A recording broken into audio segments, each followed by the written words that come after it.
live. Welcome, Andrew.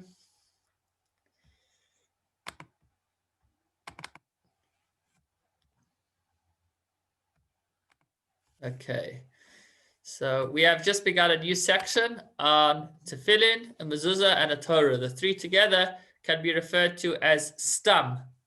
Stam standing for Sefer Torah, Tefillin, and Mezuzahs. And these three mitzvahs are worked through in one section of the Rambam. We'll start with the Tefillin and then move on to the others.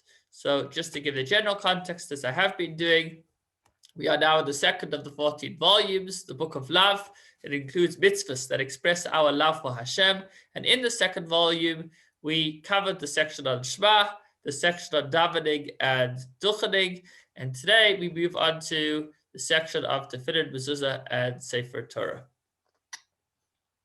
And today we are going to look at what's in the box. So this is pretty much a summary of today. Not all that much, not too many concepts to learn, but we'll see that the Rambam actually is very hands-on, and he is going to demonstrate to us whatever he teaches us. Let's see it. So firstly, as far as the scroll placement, in what manner are the tefillin placed on the head written? The four passages are written on four parchments and rolled closed. Each has a separate entity. They are placed in four compartments, which are covered by a single piece of leather. So here you have the head tefillin on the right of this diagram when they're closed. And if you open them up on the inside, they are actually four separate boxes. And it's quite an art to be able to make the tefillin as perfect as they are, considering that they're made out of leather. They look like they're made out of more like, wood or steel, but they're made out of leather. There are four separate boxes that are pressed together to make one larger box. And inside of these four compartments are four separate scrolls. And each scroll has one of four sections from the Torah that are included in the head tefillin. The four passages of the tefillin are placed on the arm, are written on four columns on a single parchment. So as opposed to this box, only has one space inside, as you see over there. So instead, you have one long piece of parchment that's rolled up, and on that piece of parchment are four columns, and on each of those four columns are included the four sections that are included in the tefillin. And when rolling them up, one would roll them like a Torah from the end to the beginning, meaning if you to open it up and check, then you would start with the very first letter, the Shema, and move forward from there. And they are all placed in a single compartment. Now, care must be taken in writing these passages. We take it for granted how much effort goes into a pair of tefillin. It's really quite a craft. And if we had an idea of how much effort and expense goes in, we would understand why they cost what they cost and why you don't want to cut corners. Care must be taken in writing these passages. If one wrote a passage which should be a stuma as a psucha, or a passage which should be a psucha as a stuma, it is invalid. So there are two types of paragraphs in the Torah. The first three, I'll get to that in a moment. Let's just first finish the halacha inside. The first three passages are all psuchos, while the final passage, Vayim Shmaya, is stuma. So in the Torah, you have two types of paragraphs. You have some paragraphs which start at the beginning of a line, which would be a psucha. It's opened. It starts at the beginning of a line. And you have some paragraphs which start in middle of a line, which would be a stuma. It's closed. It's not starting at the beginning of a line. Rather, it's coming after the beginning of the line. There are different opinions what exactly qualifies for psucha and a stuma, whether there needs to be an empty line in between or not an empty line in between. But everybody agrees, part of the tradition that's been passed down from Moses is that when it comes to the tefillin, the first three paragraphs are all psuchos, meaning they start at the beginning of the line. So these are the four paragraphs. So this is the first paragraph, Kadishni Kol B'char. So it starts at the beginning of a line. The second paragraph, Ahaya Kiviyacha, again starts at the beginning of a line. The third paragraph, Shema Yisrael, again starts at the beginning of a line. And the fourth paragraph, Ahayim Shemaya, is called a stuma because it starts into the line, not at the beginning of the line. So this is a detail that you would never, maybe have never paid much attention to it, but this is necessary in order for the tefillin to be kosher. As he says, if it was done not in this way, if this fourth paragraph was also started at the beginning of a line, then actually the tefillin would not be kosher. Now, in addition to the paragraphing, the spelling is also important. So one must be careful regarding the spelling of the words in these passages with regards to the short or full form. The manner in which these 4 passages are written in Tefillin should resemble the manner they are written in the Torah scroll that has been checked for accuracy in this regard. So what does that mean? When one writes a word which requires a short form using a full form, it is invalid until one erases the extra letter. I'll explain what that means in a moment. If one writes a word which requires a full form using a short form, it is invalid and it may not be corrected.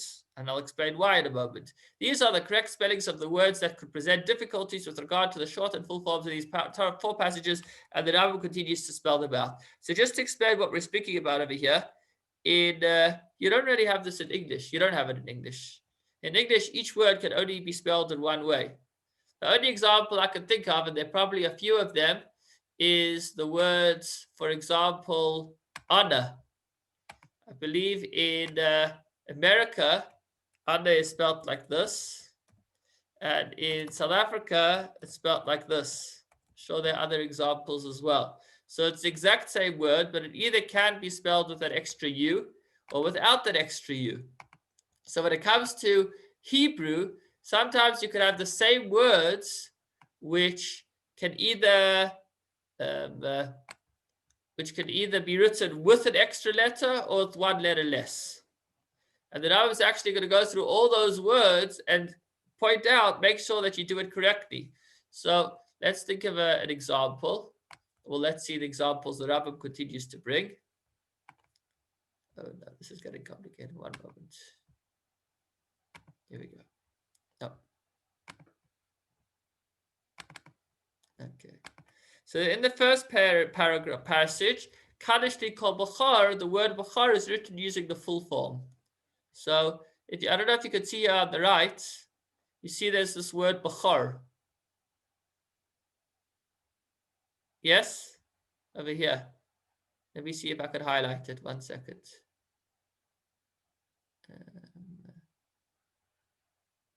I don't see, okay, I don't see the anyhow, right over here where my mouse is, there's a word bachar. Can you see it over there? You could nod your heads, yes, yes. So that word bachar means a firstborn. Now, bachar in Hebrew can either be written with a vav or without a vav. You could either write a chayla without a vav or with a vav. So he says this word bachar, if you wrote it without a vav, then the tefillin are not kosher. Although it reads the same, that particular word was not actually written correctly. And there's no way in correcting it. Why? Because the tefillin have to be written in order. So if you missed out that vav, you can't add it later because it's too late, because it's being written out of order. As opposed to the next 2 words later, this word kol in Hebrew can also be written with a vav or without a vav. Let's say you accidentally wrote this word kol with a vav, then you would be able to erase the vav, because that's okay. You can just not allowed to write out of order, but if there's an extra letter, that can be erased. So when a sofer checks the tefillin, he needs to line it up with another parchment. Obviously, with time, he becomes more familiar. For starters, to make sure that there are no extra letters, like if this word kol had an extra vav, that would be not kosher, and no missing letters, like if this word bachar was missing a vav, it would be not kosher. The same thing you have for yuds. So yoitzim over here, that word yoitzim could have been written without a yud. Had it been written without the yud, it would not be kosher. It would not be able to be rectified. So that is part of what a sefer does. And the Rambam, since his work is all inclusive, he actually now goes through all of the words in the actual tefillin and says which words should have the extra vavs and yuds and which ones should not. So I'll run through them really quickly so we're not skipping. And you could see, if you could follow along on the left-hand side as I read through all of the different letters because I won't be able to point to both at once. So Kaddish Nikol Bachar, the word Bachar is written in the full form with a Vav. The word Zachar also with a full Vav. Where's Zachar? So it looks like it's cut off. So you're not going to be able to follow everything inside. The word B'chayzek using the short form, meaning without a Vav. The word Haiti using the full form. The word Yotiyeh without a Vav. The word Yivi'acha, the full form. The word V'ha'abayri using the short form without a Vav. The word V'hayavusi using the full form. The word La'avayisecha without a Vav. The word let's put this bigger now. You got the idea. The word Avaita without a Vav, the word Batzos without a Vav, the word Shvi with Yuds, the word Batzos with the Vav, the word Sa'ar without a Vav, the word Bolecha without a Yud or a Vav, Ba'avur with a Vav, the word La'ais with a Vav, Olizikar with a Vav, Einecha with Yuds, Tairas with a Vav, Haitiacha without a Yud, between the Tzadik and the Aleph, Hachuka without a Vav, Labayada with a Vav. So that's the first paragraph, and it continues to go through all the 4 paragraphs. I'll run through them really quickly. In the second paragraph, Bahaya Kiviyacha is missing a Yud in Yiviyacha. Lavaisecha is also missing a Vav. Chabar doesn't have the Vav. Bachar has the Vav. Bachayzek doesn't have the Vav. Hitziyado has the Vav. Yayarek doesn't. The word Bachar does. Bachar doesn't. Ba'ad Bachar does. See, the same word Bachar is written twice. Once without a Vav and once with the Vav.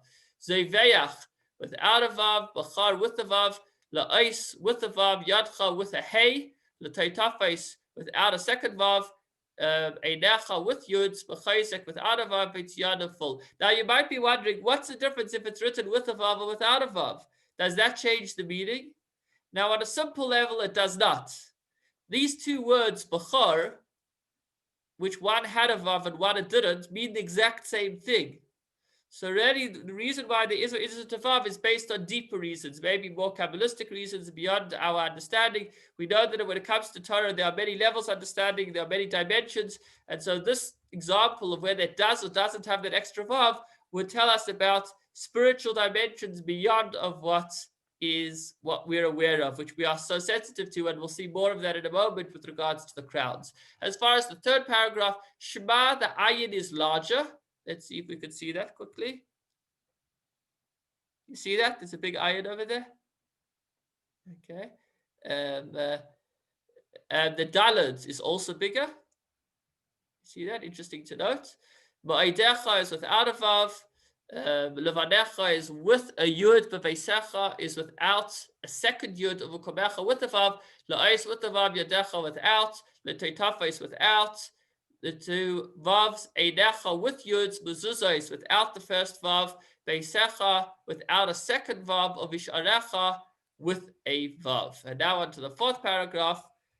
Bahayim Shabaya is missing a vav, Mitzvaisai with 1 vav, not 2, Yoida with a vav, Malkush with a vav, Visireshcha without a vav, Vishachavisa with the Yud, Yavula with a vav, Hataiva without, Naisaid without, Isa without, La'is with, the Taitafa is without a second vav, Einechem with Yuds, Isa without a vav, Veisecha without a second Yud, Uvkomecha with a vav, Mezuza is with vavs, Veisecha without a second Yud, Avisharecha with the Yud, La'avaisechem without a vav. And that brings us to the end of the Rambam's list of all the letters, whether they do have that extra yud or vav or they don't. So you would never have imagined it, but every single letter has to be precise. The same goes for a Torah. The difference is, though, if a Torah was missing a letter, you would be able to add it afterwards. A Torah does not have to be written in order, as you'll learn about this. But when it comes to the Tefilin must be written in order. So if one letter was missing,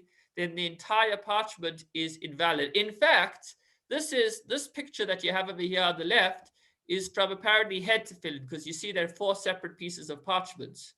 These 4 pieces of parchment also need to be written in order, meaning you wouldn't be able to start with the Shema parchment and then write the other parchment. Although they're 2 separate parchments, they have to be written in order, and which means you can only buy it as a set. So if, for example, you found that one of the 4 parchments had a problem, you wouldn't be able to go to the store or to a sofer, or if you were the sofer, you wouldn't be able to rewrite that parchment because then it's being written out of order. So although they're on 4 separate pieces of parchment, it's as if it's all on one piece of paper in the fact that each letter has to be written in order. So look at that precision. Now the same thing goes for the crowns. Care must be taken regarding the placement of crowns. So now we're moving on to crowns. We'll discuss that over the next halachas, and finally we'll look at checking the tefillin of the letters. They are formed like small zaydim. So there's actually different opinions exactly how the crowns look. In this particular parchment, in this particular picture that I pulled up over here, you see the crowns. Yeah, it's kind of like a zayin. It's pointed. You see over here at the base. I don't know how to make this bigger. Yeah, there we go. You see on top of the base, it's like a little zayin sitting on top of the base. Do you see that? Tiny little zayin on top of the base. That's called a crown. So I see the magnifying glasses are out. So yeah, we can enlarge this more later. There are different opinions exactly how these crowns are drawn. But again, there are specific letters that have crowns, and the Rambam will go and tell us which are the letters that require a crown. Now, again, what's the difference if there is a crown or there isn't a crown? There is no difference in the simple meaning. It's more based on esoteric, deeper dimensions beyond our knowledge, but this is part of the tradition that the letters need crowns. The only difference is if there was a mistake with a crown, I believe that the tefillin will still be kosher after the fact, but obviously that wouldn't be ideal. Okay, they are formed like small zaydim on the tops of the letters which possess crowns in a Torah scroll. These are the letters which possess crowns in the 4 passages. There's only one letter with a crown in the first passage. That's interesting. The final mem of Biyabim. Now, that's not what we see over here. So I'm wondering if there's different opinions about this. I'd have to look more into this. I guess if you could ask a local scribe, he might have some more advice, because the Rambam says there's only one crown in the whole first paragraph, but we see many crowns over here on the left. So that's some homework for me. There are 3 zaydim upon it. In the second passage, there are 5 letters with crowns. Each of these is a hey, and 4 zaydim are placed on each of them. So the heys each have 4 crowns on each of them. They are the hey of Onatana, the first and final hey, the word hiksha, the hey of Vayaharog, and the hey of Yadecha. In the third passage, there are 5 letters with crowns. There are the kuf of Ukubecha, it has 3 zaydim. The kuf of Ukshartim, it has 3 zayins. The 2 zaytim and the pay, the 2 zayins, and the pay of Teitafos, each of these letters has 4 zaydim. In the fourth passage, there are 5 letters with crowns. They are the pay of Asapta, it has 3 zaydim. The taf of Asapta has 1 zayin. The 2 testament, the pay of Teitafos, each of these letters has 4 zaydim. So sometimes on one letter, there'll be multiple crowns. So if you see over here again on the left, you see some letters have 3 crowns, but this little shin over here, also 3. So maybe this is just a sample, but some letters actually have not 3 crowns, but 4 crowns on top of one single letter. So it's quite intricate, it's quite detailed. There are a total of 16 letters which require crowns. If one did not place crowns above them, added other crowns, or reduced the number of zaydim, the passages are not invalid. So although if there's an extra letter or missing a letter, the tefillin would be non-kosher.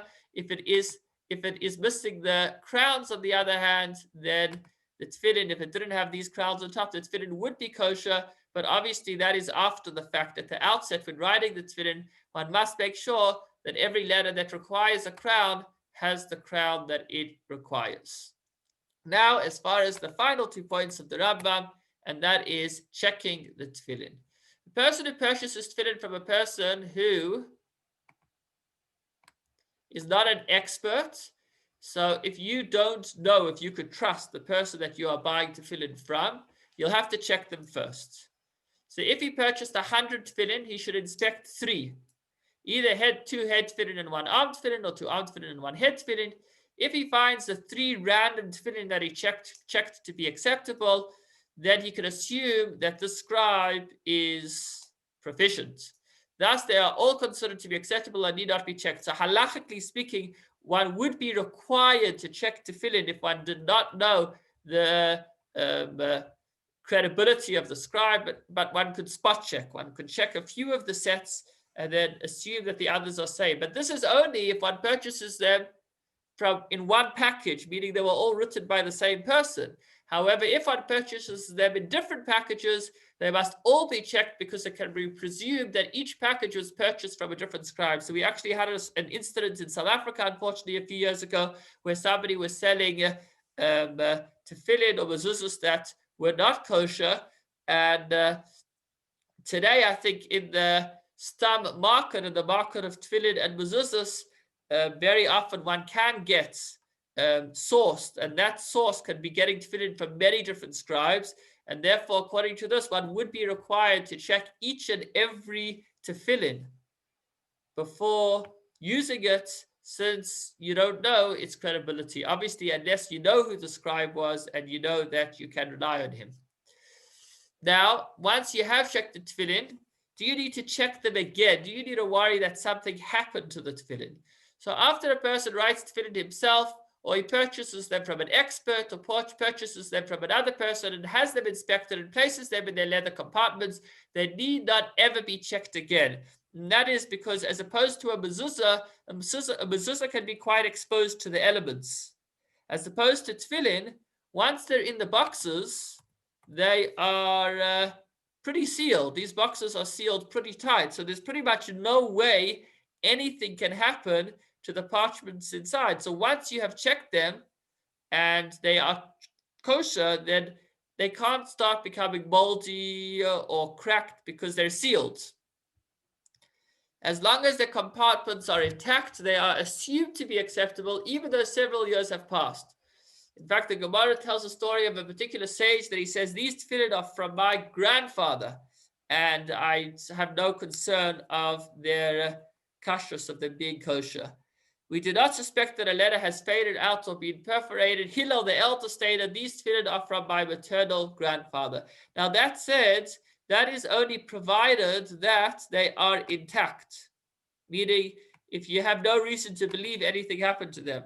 But if there's a possibility that something may have gone wrong, then certainly you would need to check them.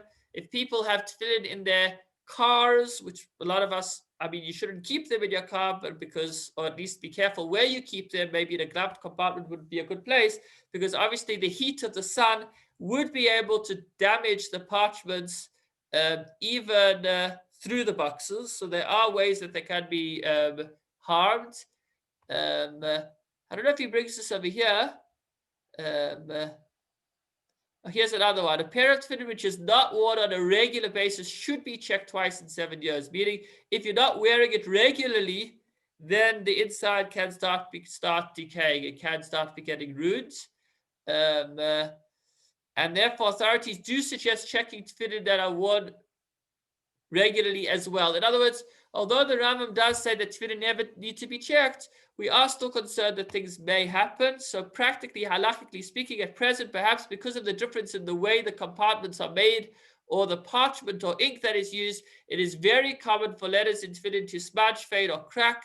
The Mate Ephraim, a halachic authority, suggests that each person have his tefillin inspected every year.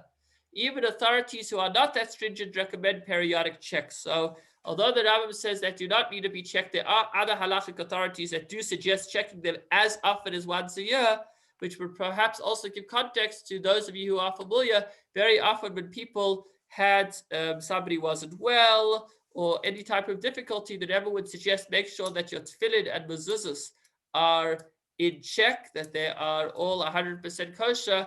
And sometimes people would find that there were issues, and by fixing them, that gave them that added divine spiritual protection and assistance to recover. Thank you for joining me, and wishing you a Gemar Chesed B'Tova. You should be sealed for a good year, a meaningful and easy fast.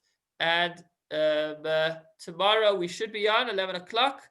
Monday, I'll try to provide the text so that you can print it out. And please God, we'll continue Tuesday, Wednesday, Thursday till Sukkot, where once again we'll try to have that text available for you to print at your convenience. Thanks so much for joining you, and Shavua Tov.